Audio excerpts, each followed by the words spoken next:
नमस्कार भाई सभी साथियों को। आज मैं अपना बताऊंगा भाई पूरा जो सीईटी का प्रोसेस था उसमें क्या कुछ कमियां रही, क्योंकि अभी रिजल्ट तो आया नहीं। ये 6 तारीख ने जो डेट मिली थी इस पे बहुत सारे बच्चों की आस जुड़ी थी और सभी की आस टूट गई। सभी जो टीचर्स हैं उनके आंकड़े फेल हो गए और जाते ही वकील ने नेक्स्ट डेट मांग ली, तो उस वजह से अब बच्चे सारे निराश हो गए। ठीक है, निराशा का माहौल इतना ज़्यादा हो गया कि बच्चे पंचकुला भी पहुंच चुके हैं कि भाई ज्वाइनिंग करवाओ, सीईटी का रिजल्ट निकालो। ठीक है, उससे उससे अलग भी मेरे पास कुछ इंफॉर्मेशन हैं, जैसे पुलिस के बारे में, कलरक के बारे में और ग्रुप डी के बारे में। ग्रुप डी की कट ऑफ भी बताऊंगा मैं, जो होगी भाई वो 95 में होगी या 100 में होगी। जिसने खाली कट ऑफ देखनी है तो मैंने यह कट ऑफ लिख दी है, इसने देख कर बेशक भाई वीडियो में छोड़ दियो। जिसने सीईटी से रिलेटेड बाकी सारी इन्फॉर्मेशन लेनी है या गलती किसकी है इसमें, सरकार की या फिर बच्चों की या एचएसएससी की, वो जानना है तो वीडियो में रुके रहो। ठीक है, देखो भाई, पहली तो बात, सरकार ने जब सीईटी लागू कराया, सीईटी लागू करने के बाद दूसरे जो स्टेट थे उनकी तर्ज पे इन्हें सीईटी लागू तो कर दिया, मगर उसमें जो आने वाली समस्याएं हैं उनकी तरफ ध्यान नहीं दिया। इन्हें इस बात के ऊपर ध्यान नहीं दिया भाई दूसरे जो स्टेट हैं उसमें कोई 5 नंबर का फंडा नहीं है, इसमें 5 नंबर का फंडा भी है, तो फिर आप 4 गुना में बुलाओगे कैसे। इन्हें 4 गुना पहले यह बात स्पष्ट नहीं करी भाई 4 गुना में आप कैटेगरी के गुना बुलाओगे या ग्रुप के 4 गुना बुलाओगे। ठीक है, इन्हें फिर इस बात के ऊपर भी ध्यान नहीं दिया भाई जो 4 गुना जर्नल वाले बुलाओगे उसमें खाली जर्नल के बुलाओगे या रिजर्व कैटेगरी के भी बुलाओगे। इन्हें फिर आगे क्या कमी करी भाई, जब इन्हें 4 गुना बुला लिए रिजर्व के और जर्नल के अलग अलग, तो जब reserve category cut off journal से ऊपर चली गई तो फिर उसका विरोध होगा, इन्हें इस बात के ऊपर ध्यान नहीं दिया। ठीक है, और जब इन्हें फिर जर्नल वालों में ही रिजर्व कैटेगरी को काउंट कर लिया तो फिर उससे जर्नल वाले बच्चे कम हो गए, तो इस बात के ऊपर भी इन्हें ध्यान नहीं दिया। तो ये सारे मामले कोर्ट में जाकर सुलटे हैं, कोर्ट फिर इनका मार्गदर्शन करा है। इन्हें पहले एक ही बार में नहीं, इतने जो ऑफिसर्स बैठे हैं वहाँ पे, जो इतने बड़े बड़े टेस्ट निकाल कर गए हैं, उन्हें इतना भी एक्सपीरियंस नहीं भाई आगे आने वाली चीज़ में क्या क्या कमी हो सके हैं। वह वहाँ पे बैठे कर रह के हैं, फिर जब मैं उस ड्यूटी पर लगा दिए, इतनी इतनी लाख लाख 1.5 लाख रुपये उनकी तनख्वाह है, पूरा दिन उस कुर्सी पर बैठा रहना है, तो उस कुर्सी पर बैठ कर मैं क्या करें हैं, मनु भी को नहीं विचार सकते कि भाई इस पॉलिसी में क्या क्या कमियाँ होगी। जब यह पॉलिसी लेकर आई गई थी तो कोई एक आदमी इस पॉलिसी ने लेकर नहीं आया होगा, इस पॉलिसी खातर पूरी की पूरी कमेटी बैठी होगी। क्या उस कमेटी के अंदर कोई इतना दिमाग वाला आदमी भी नहीं था जो आगे की सोच सके इसमें क्या क्या कमियाँ आ सकें। यह बात ही न पता नहीं थी क्या पहला, तो यह कमी किसकी है, इसमें बच्चों की तो कोई कमी है नहीं, बच्चा ना तो सरकारी नौकरी चाहिए, मैं अपने स्टेट का फार्म जरूर भरेंगे, तो हरियाणा वाले बच्चे अपने स्टेट का फार्म जरूर भरेंगे। इसमें बहुत सारे बच्चे हरियाणा स्टेट का फार्म भर कर पछताने लग रहे, अब बच्चे हो लिए फ्रस्ट्रेटेड। ठीक है, बच्चा को हो लिया दिमाग खराब, अब यहाँ रिजल्ट दे नहीं रहे, बच्चों को 3 साल तक बिठा कर रख रखा ही नहीं कि भाई अब आज भर्ती होगी, अब पेपर होगा। पुराने जो पेपर होने थे, कानून गो पटवारी तहसीलदार, इनके फार्म पहला भरवाए गए थे। जब वह फार्म भरवाए गए थे तो उसकी 25-25 रुपये एक फार्म की फ़ीस ली गई थी, 50-50 रुपये एक फार्म की फ़ीस ली गई थी। बच्चों ने कैफ़े पर जाकर फार्म भरवाए थे तो 100 रुपये कैफ़े वाले ने भी लिए थे। जो बच्चों का इतना पैसे का नुकसान हो गया उसकी भरपाई कौन करेगा। जो वो फीस इनको दी थी वह फीस कहीं ना लौटा दी बच्चों को, और वह फीस कैंसिल कर कहीं नहीं सीधा ये फार्म लेकर आ गए। एक बात बताओ, पहला तो जर्नल वाला बच्चा 50 रुपये का फार्म भर कर एक पेपर दिया था, अब 500 रुपये का फार्म भर कर एक पेपर भी दिया है उसने। बस ने क्या किया, फीस बढ़ा दी फार्म की, पेपर तो वही सीईटी लिया ही ना। उसके बाद जो 4 गुना बुलाए हैं उसमें बच्चे जो नौकरी लग गए, उन बच्चे ने भी समस्या हो रही भाई कदे हटा ना दिए जाए। ठीक है, अगर जो उनसे 4 गुना से कम ग्रुप थे वहीं तो उनके तो पेपर हुए हैं। 4 गुना से ज़्यादा ग्रुप एक 56-57 को आया था, उसी के ऊपर केस चल रहा है। और 56-57 के ऊपर कोई यो ना सोचियो भाई उसके ऊपर खाली 40 क्वेश्चन रिपीट का केस है। उस केस के बाद इस बात की भी तो सुनवाई होनी बाकी है, जो 4 गुना से ज़्यादा बच्चे बुलाए हैं वो किस भी आप पे बुला लिए। ठीक है, एक जो उस मतलब कि 56-57 ग्रुप में तो इन्हें जो 4 गुना बुलाए हैं उसमें जर्नल में खाली जर्नल वाले काउंट कर लिए, ठीक है। और एक और दो ग्रुप में बुलाए हैं, उसमें इन्हें जनरल वाले के अंदर रिजर्व वाले भी काउंट कर लिए, कुछ एडिशनल बच्चों की लिस्ट और घेर दी। के बकवास कर रहे हैं, कुछ समझ में नहीं आ रहा बच्चा का। भाई के बकवास चल रही है। एचएसएससी के ऑफिसर्स के अंदर इतना भी दिमाग नहीं है। जो एक ग्रुप डी का बच्चा टेस्ट की तैयारी कर ला रहा है, वो खुद बता ला रहा है भाई यह भी चीज़ कर सको हो, यह भी चीज़ कर सको हो, ठीक है। और मैं ऑफिसर्स लेवल पर लग गए, या तो मैं सिपारसी बैठे हैं जो से मतलब कि पैसे देकर लगे होंगे, उन आज पॉलिसी बनानी भी नहीं आती, एक दूसरे के भरोसे छोड़ दे हैं तो बोले तू बना लिए, तू बना लिए, तू बना लिए। जो सरकार की तरफ से वकील जावा है कोर्ट में, वो इतने दिन घर पर बैठा क्या करे है, वो इस अपने केस की तैयारी भी को नहीं कर सकता कि जाते ही कोर्ट में नई डेट मांग ले है, कहते पहले अपने पूरा एक बार कन्फर्म नहीं होकर जा सकते। अपने पास तो जो एक बार कन्फर्म होकर चले जावा करते हैं, अपनी तैयारी करके चले जाओ, तो कोर्ट में क्या जवाब देना है, क्या उनको पहली बार एक एकदम कुछ कोई नया सवाल खड़ा हो गया कि वहाँ पर जाके जब मैं वकील हैं तो अपने घर पे तैयारी भी तो करके जा सका भी हमने कोर्ट में क्या जवाब देना है। जज साहब कोई एक नई बात पूछ लें, उसे के जवाब खातर फिर अगली डेट मांग लेंगे, भाई हमने तो अगली डेट दो, मेरे तो कुछ समझ में नहीं आ रहा, मैं तो बिचड़ गया। के बात वकील बन गए तो आपने इतनी भी शुद्ध बुद्ध नहीं है कि आप एकदम जाते ही बिछड़ जाओ कोर्ट में। वहाँ पर कोई भी चीज़ आपकी पॉलिसी ने आप डिफेंड करने के लिए आपने पहला पॉलिसी पढ़ के नहीं गए, आप डिफेंड नहीं करे पॉलिसी को। एचएसएससी कुछ बोलती है, उनका वकील कुछ बोलता है, फिर जज साहब कुछ बोलते हैं तो फिर अगली डेट मांग लेते हैं। बच्चों के साथ मजाक कर दिया बहुत बड़ा। बच्चे आज तारीख, अगली तारीख, अगली तारीख। पहले तो खुद कह रहे थे भाई ये भर्ती रोको गैंग है जो बार बार कोर्ट में जाकर खड़ा हो जाता है। तो भर्ती रोको गैंग है वो कोर्ट में तो अपना वकील भेज का खड़ा है, मैं तो स्टैंड ले रहे भाई आज सुनवाई करो, एमी शमी की लड़ाई लड़ो। मगर जो सरकार है उसे का वकील जाते हैं कहते मैंने तो अगली डेट दे दो जी, मेरी तो तैयारी को नहीं। ये वही बच्चे हैं जो ये ऐसे वकील हैं, मतलब कि ऐसे बच्चे आया करते क्लास में कुछ, भाई आज मास्टर ने टेस्ट दे दिया तो अगले दिन जाते ही क्या कहोगे जी आज तैयारी को नहीं, कल ले लियो। अगले दिन फिर टेस्ट बोलेगा मास्टर आज भी तैयारी को नहीं हुई जी, कल ले लियो। जो ये काम कर रहे हैं, बच्चों का इतना नुकसान कर दिया बहुत ज़्यादा। एचएससी का और तो कुछ समझ में नहीं आ रहा, उन्हें पता है सीटी के जंजाल में ऐसे फंस गए, मैं सीटी तो मैं कोई भर्ती नहीं कर सकते। सरकार इसने क्वालिफाई कर दे तो समाधान हो जाए, क्वालिफाई नहीं कर सकते, इतना बड़ा स्टेप दोबारा नहीं लिया जा सकता क्योंकि सरकार की पूरी बेइज्जती हो जाएगी। भाई सीटी पहला तो लागू कर दिया, 3 साल बच्चों को टॉर्चर कराया और अब वापस ले लिया। अरे बच्चे खुश हो जाएंगे, कोई बात नहीं, बच्चे आपकी इस गलती ना माफ़ कर देंगे। आप सीट ने भी क्वालिफाई लेकर पेपर ले लो, तो 4 गुना 5 नंबर सारे केस खत्म हो जाएंगे। अब राजस्थान में भी सीटी को क्वालिफाई कर दिया गया, वह बोले भाई अगला सीटी हम क्वालिफाई कर देंगे, ठीक है। मगर उन्हें तो भर्ती निपटा ली इस बार वाले सीटी था। अब जो आप इस बार वाले सीटी था भर्ती नहीं निपटा पा रहे हो तो कोई बात नहीं, भी इसने क्वालिफाई कर लो, 1 महीने के अंदर अगले सारे पेपर हो जाएंगे। जो अपने माननीय मुख्यमंत्री साहब हैं उनका बयान था भाई हर बार इतने इतने बच्चों को पेपर में बिठाना संभव नहीं है, तो इसलिए हम 4 गुना नहीं बुलाओगे। एक बात बताओ, इतना खर्चा जो सरकार बार बार कोर्ट में जाने में कर रही है, ठीक है, इतनी सारी भर्ती डिले हो रही हैं, थोड़ा सा खर्चा उन बच्चे का पेपर लेके ही नहीं कर लेंगे। जब आपने 13 लाख बच्चा का पेपर करवा दिया तो उसमें जो थोड़े बहुत जो 2-2.5 लाख बच्चे पेपर हैं इनके नहीं करवाए जाने थे, और 2-2.5 लाख कौन सा सारी भर्तियाँ में बैठते हैं, खाली 56-57 ग्रुप में बैठते, बाकी मतलब थोड़ी थोड़ी पोस्ट थी, उन उन्हीं की कैटेगरी वाले बैठते जिनके पास उनके डिप्लोमे होते, ठीक है। वेरिफिकेशन वाला भी इतना बवाल नहीं होता जो सब 4 गुना क्वालिफाई होता, तो क्वालिफाई होता तो बच्चे सोचते भाई बाद में भी वेरिफिकेशन होगी तो अपने आप पकड़े जाओगे तो वेटिंग में नंबर आ जाएगा। अब बच्चे वेरिफिकेशन की डिमांड इसलिए कर रहे हैं क्योंकि जो वेरिफिकेशन नहीं होगी तो जो एलिजिबल बच्चा है वो पेपर ही नहीं दे पाओगा, और जब पेपर ही नहीं दे पाओगा तो उसका वेटिंग में नंबर आने का चांस कैसे हो जाएगा। कम से कम जो सीटी क्वालिफाई होता सभी बच्चे पेपर दे देते तो उनको एक आस रहती जो जिसने भी फ्रॉड किया है वो एक दिन पकड़ा जाओगा, और जिस दिन वो पकड़ा जाओगा तो उस दिन हमारा वेटिंग में तो नंबर आ जाएगा।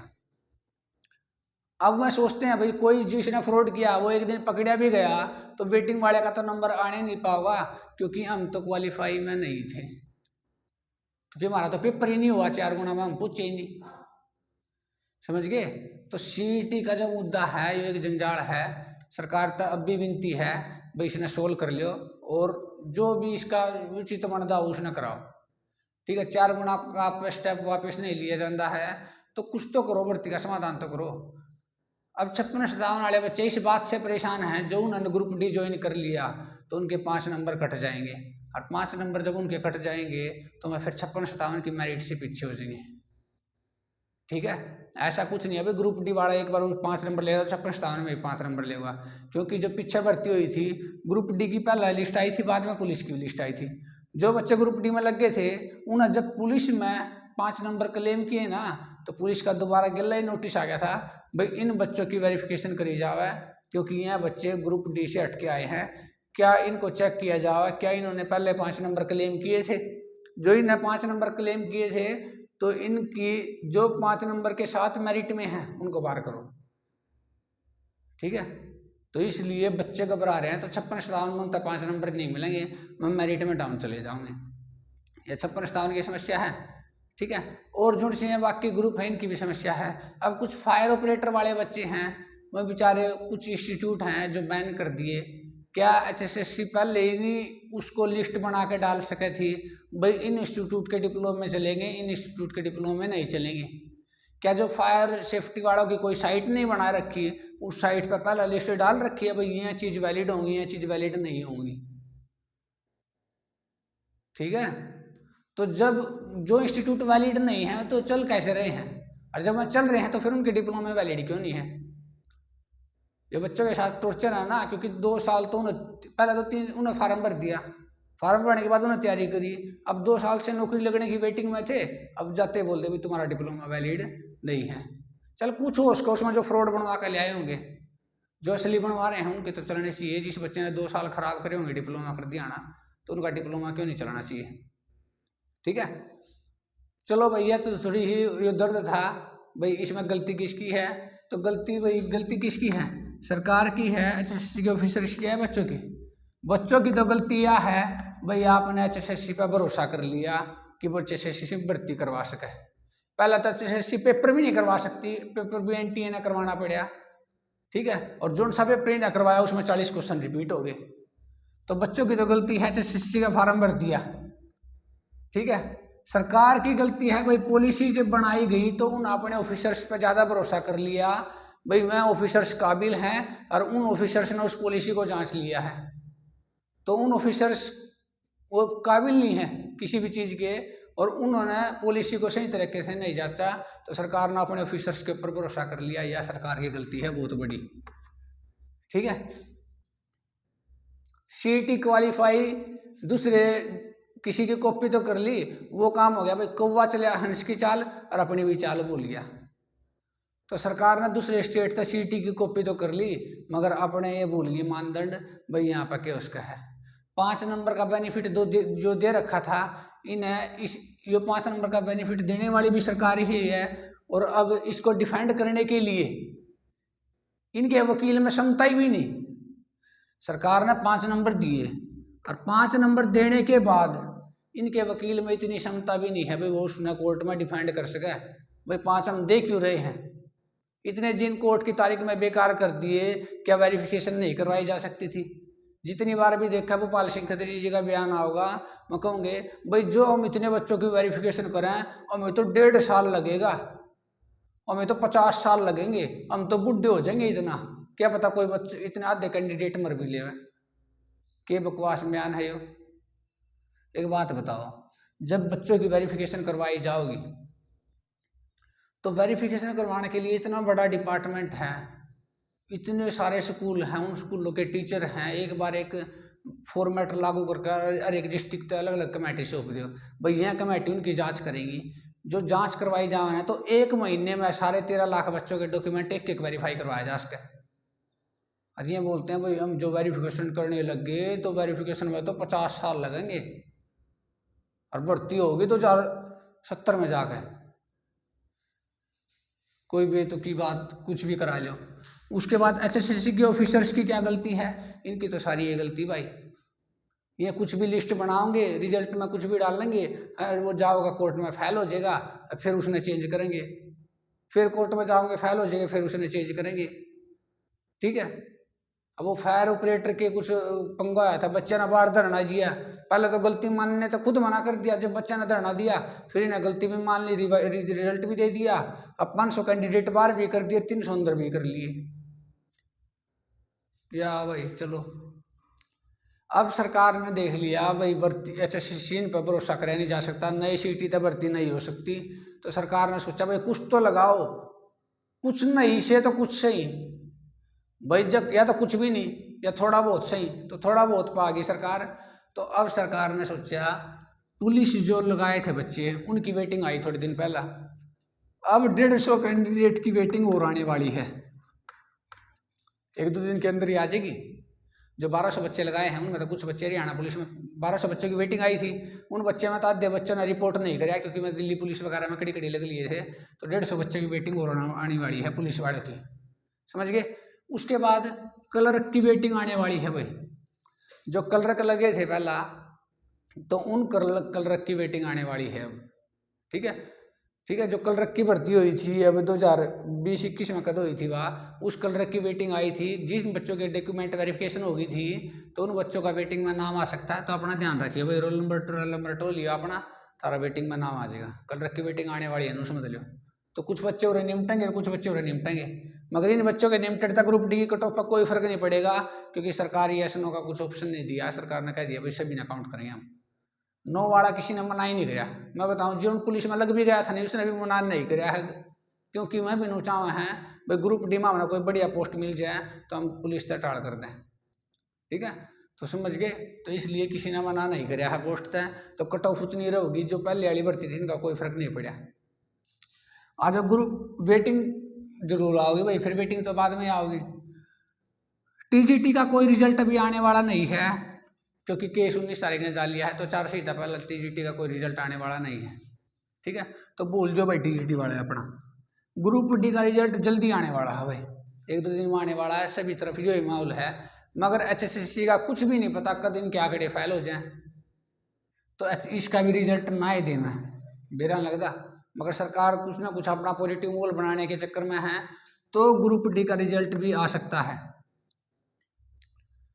यूँ देखो भाई, ग्रुप डी का रिजल्ट आ गया तो कट ऑफ क्या जाओगी, 95 में था होगा रिजल्ट या 100 में था होगा, सब कह रहे भाई 95 में था होगा, 5 नंबर अटका होगा। मैं अपना बता दूं, रिजल्ट 95 में तो नहीं आओगा, रिजल्ट आओगा 100 में था। ठीक है, रिजल्ट 95 में तो नहीं आओगा, रिजल्ट आओगा 100 में था। 100 नंबर 5 मिला के 100 में तो जितनी कट ऑफ बनेगी ना, हमने लगा दिया कट ऑफ, या कट ऑफ है 5 नंबर मिलने के बाद जितने नंबर बनेंगे, समझ गए। ये मैं आपने समझाऊं, जो किसी बच्चे के 75 नंबर बने थे तो उसका सिलेक्शन हो जाएगा। ठीक है, मगर सरकार क्या करेगी, इनमें तो कुछ बच्चे लगाने हैं, जो 13,000 का रिजल्ट है तो इनमें तो 5 के ऊपर सटे है, तो सरकार नो करेगी जो से 5 नंबर जोड़ कर 75 बना है नी, उन बच्चे ना भी नहीं लेगी।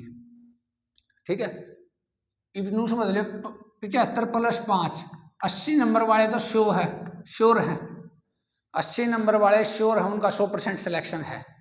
ठीक है, उनका इस 10,000 वाली लिस्ट में नाम आएगा। मगर जो 75 से 80 के बीच में बच्चे हैं, 75 से ऊपर वाले वही बच्चे का सिलेक्शन होगा जिनके 95 में से 75 हैं, मतलब कि 5 नंबर के बगैर जिसके 75 से ऊपर बन रहे हैं नहीं, उसका सिलेक्शन पक्का है। और जिसके 5 नंबर जोड़ कर 75 से ऊपर बन रहे हैं, उनका फैसला डिपेंड करेगा कोर्ट के ऊपर, समझ गए। तो जो कट ऑफ आओगी वह 100 में तय बढ़का होगी, कट ऑफ आओगी 100 में तय बढ़का होगी, और उसमें 75 से ऊपर जिसके कट ऑफ से ऊपर बगैर 5 नंबर के उतरेंगे उनका सिलेक्शन पक्का है, जिसके कट ऑफ से ऊपर 5 नंबर मिलकर उतरेंगे उनका सिलेक्शन रोक लिया जाएगा, बाद में होगा। ठीक है, तो अब हर एक कैटेगरी का सिलेक्शन रोक लिया जाएगा, बाद में होगा, 5 नंबर का हिसाब लगा लो। मगर देखो, अब जो 5 नंबर का बाद में होगा फैसला, मैं समझाऊंगा आपने, जब 5 नंबर का फैसला इसके बाद होगा, तो जो 5 सरकार दे देती है, 5 आ जाते हैं, कोर्ट ने कह दिया भाई 5 नंबर ठीक है 5 मिलेंगे, तो जो 5 मिलेंगे तो फिर 75 से ऊपर जिनके थे 5 नंबर मिलाकर मैं सारे बालक सेलेक्ट हो जाएंगे। ठीक है, तो मैं सारे बालक सेलेक्ट हो जाएंगे, ये कट ऑफ यही रहेगी, कट ऑफ में कोई चेंज नहीं आएगा। जो 5 मिल गए तो कट ऑफ में कोई चेंज नहीं आएगा, कट ऑफ यही रहेगी। और जिनके 5 मिलाकर सिलेक्शन होते हैं उन सारा लगा दिया जाएगा। ठीक है, मगर जो 5 सरकार ने रद्द कर दिए, मतलब कोर्ट, माननीय कोर्ट ने रद्द कर दिए, तो 5 नंबर रद्द होने के बाद क्या होगा, इस 75 में से जितने बच्चे नीचे रह गए, जो से 5 नंबर लेने के बाद ऊपर आते, उन बच्चों की जगह जितने बच्चे जो और नीचे से लेने होंगे उन्हें ले लेगी, तो या कट ऑफ थोड़ी नीचे आ जाएगी, डाउन। मान लिया 1 नंबर 2 नंबर डाउन आ जाएगी, समझ गए। तो जो 5 नंबर रद्द होंगे तो या कट ऑफ डाउन आओगी, ना तो कट ऑफ सेम रहोगी। जो 5 नंबर डाउन नहीं होंगे तो या कट ऑफ इतनी रहोगी। 5 मिल भी गए तो जिसके 5 मिलाकर इस कट ऑफ तो ऊपर थे उनका सिलेक्शन है, कट ऑफ ही है, समझ गए। तो 75 वाला बच्चा जर्नल का सिलेक्ट हो जाएगा जो 5 के बिना है, और 5 मिलेंगे तो वो हो जाएगा, और 5 नहीं मिलेंगे तो 74 से ऊपर वाला होगा। ठीक है, ये तो समझा दिया मैंने जर्नल का। अब EWS कैटेगरी देख लियो भाई, बाकी कैटेगरी का भी सेम हिसाब लगा लियो। मैं EWS का एग्जांपल दूंगा आपने। देखो EWS की कट ऑफ लगा दी 73 के ऊपर। अब जो जर्नल वाला बच्चा है, जो जर्नल में क्वालिफाई करने वाला था, ये वाला EWS वाला बच्चा जो जर्नल में क्वालिफाई करने वाला था, वो अब जर्नल में क्वालिफाई नहीं करेगा। ठीक है, मान ले किसी बच्चे के 74 और प्लस 5 मिलकर 79 बने थे। ठीक है, तो 74 वाला बच्चा तो रह गया यहाँ पे, मगर वो 74 वाला बच्चा इस EWS में सेलेक्ट होगा। तो इस बात का एक फर्क पड़ेगा, जो बच्चे जर्नल कैटेगरी में, जो रिजर्व कैटेगरी वाले बच्चे जर्नल में सेलेक्ट होने वाले थे, वो बच्चे अब जर्नल में सेलेक्ट नहीं हो पाएंगे, वहाँ अपने अपने कैटेगरी में सेलेक्ट हो पाएंगे, तो उनकी कैटेगरी के नीचे वाले बच्चे रह जाएंगे। ठीक है, और जब ये EWS वाला बच्चा जो जर्नल में सेलेक्ट होना था वो EWS में सेलेक्ट होगा, तो ये कैटेगरी में रह गया। अब जो इसके बाद सरकार दोबारा कट ऑफ डाउन करेगी 5 खत्म होने के बाद, 5 खत्म होने के बाद दोबारा कट ऑफ डाउन करेगी। तो कट ऑफ डाउन करेगी तो जर्नल की कट ऑफ है तो नीचे होगी, ताकि जर्नल के थोड़े और बच्चे सेलेक्ट हो उसके। मगर जो जर्नल की कट ऑफ आ गई 74, अब जो बच्चा पहले लगा दिया था 74 के ऊपर EWS में, वो तो काउंट होना चाहिए था जर्नल में, मगर वो तो अपनी कैटेगरी की सीट खराब कर गया, समझ गए। तो ये जो 2 बार टूटमा रिजल्ट नहीं होंगे नहीं, इससे क्या होगा, जो रिजर्व कैटेगरी के बच्चे सीधे जर्नल में सेलेक्ट होने थे, मैं अब अपनी कैटेगरी में सेलेक्ट होंगे और अपनी कैटेगरी की सीट खराब कर देंगे। और बाद में जब बाद में जब एक्स्ट्रा बच्चे आएंगे तो वो जर्नल की कट ऑफ डाउन करेंगे और थोड़ी बहुत इनकी कट ऑफ डाउन उसका, समझ गए। तो ये नुकसान है 2 कटमा रिजल्ट देने का। तो एक ही बार में आ जाता तो ठीक रहता, अब चलो कुछ नहीं था तो कुछ सही देखी जाओगी। अब जो उन्होंने परमिशन के लिए HSSC ने भेजा है अपने एडवोकेट जनरल के पास, तो वो उनको यही चीज़ समझा होगा भाई ऐसे ऐसे नुकसान उसका है।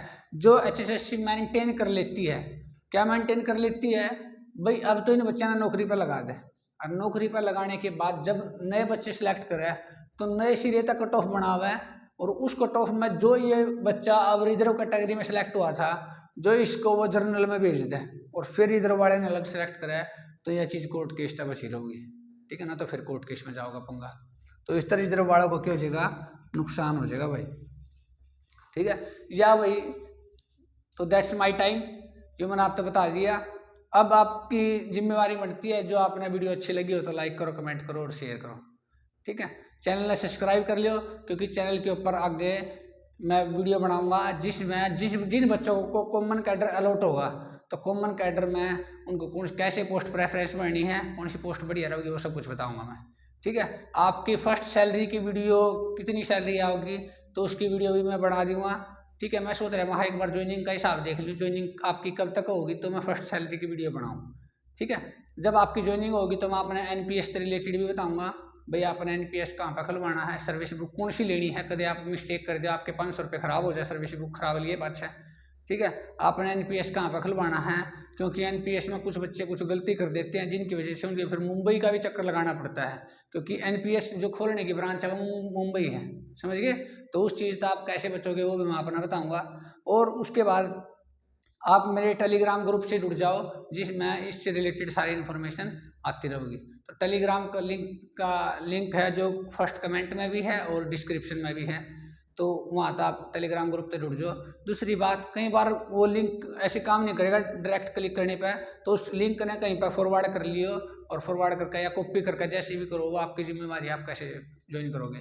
ठीक है, जो फिर भी आप ज्वाइन नहीं कर पाते तो आप उस पर टेलीग्राम पर जाकर सर्च करना एकलव्य गुरुकुल।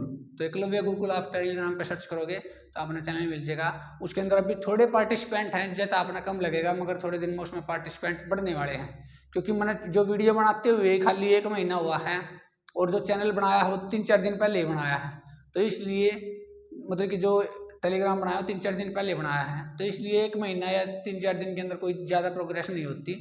तो आप सब्सक्राइबर को देख के और मेरे साथ ज्वाइन हुए बच्चों को देख के मेरी पर्सनैलिटी का अंदाज़ा मत लगाइए, क्योंकि थोड़े दिन में बढ़ने वाले हैं सब्सक्राइबर। ठीक है, बहुत बहुत धन्यवाद।